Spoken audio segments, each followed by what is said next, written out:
everyone, what's going on? Welcome to the channel and thank you so much for taking your own time to check out this video. Whether you're brand new here or whether you're coming back once again, I appreciate the support. If you are brand new, all I ask is to press the red subscribe button down below, which matches the colour of my t-shirt, so I can see you again on the future video. And I think it's very fitting that I'm wearing a Karate Kid t-shirt today, as I have just finished listening via Audible to Ralph Macchio's debut novel and also autobiography of Waxing On, The Karate Kid and Me. So it's fair to say that I am a fan of Ralph Macchio. I love Cobra Kai. I love The Karate Kid. Those are the main two things I've seen him in.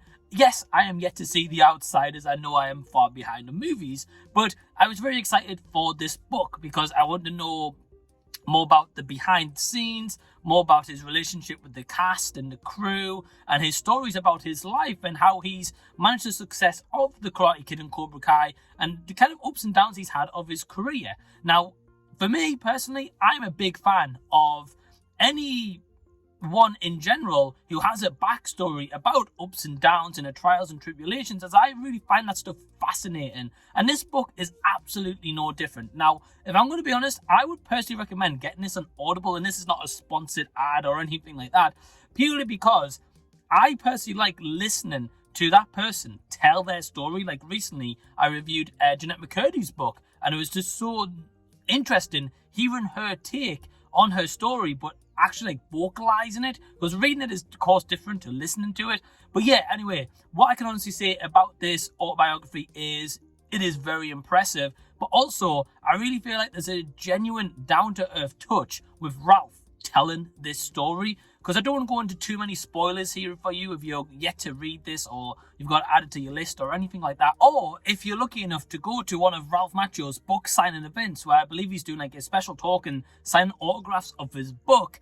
Yeah, I don't want to spoil this too much for you, but basically just to give you a little bit of a heads up of what you can expect to read or listen to in this book is a lot of stories about his time on the original The Karate Kid movie. You also get to hear a little bit of a backstory about The Outsiders. You also get an insight into his personal life with his wife, his children, a little bit of the ups and downs of his career, and also the fact that for a while he didn't really want to associate himself with the Karate Kid, and he was trying to break the mold of being stereotyped in Hollywood in terms of being casted in one particular role, which I find really, really interesting, because there's a lot of actors and actresses that have done a very known movie and then you kind of just see them as that character for the foreseeable, which I think is not right in any stretch of the imagination, because either way they're still actors and actresses just trying to get jobs and pay for their livelihoods or for their family and kids, X, Y, and Z. So anyway, one thing I can really commemorate about this book is the fact that, again, you know, you've got that gentle, kind of grounded reality touch throughout, but there's also moments here where I kind of felt teary-eyed to an extent, especially when the book goes on, and especially towards like the later chapters, I really felt that emotional beat, and especially knowing how close Ralph and Pat Morita really were. Like, those were the stories I think everyone's going to go into this book kind of expecting to listen to, whether you're brand new to Ralph Macchio and you don't know who he is and take the punt on this, or whether you are an avid fan of his. He's definitely got stories to tell, whether you are a newcomer or whether you are already a fan. And that's what I really liked about this book, that it's open to anyone and not just anyone who has seen The Karate Kid. Yes, by all means, there's a lot of stories of The Karate Kid and kind of his original editions, being a bit wary that he wasn't going to get the role or didn't get an actual security of having that role due to like the picture deal that he originally signed. There's a lot of stuff that goes into it. Again, I can't touch on without spoilers, but yeah, I loved hearing the behind the scenes of his movies, but also the behind the scenes of his life and the trials and tribulations he was facing at maybe a younger age or a little bit of an older age, just different stages in life that he experienced. At certain points, this book is also very humorous. There was a chapter in particular where Ralph is talking about ideas pitched to him in terms of like a Karate Kid reboot, or kind of ideas going forward of how they could really bring back the Daniel LaRusso character.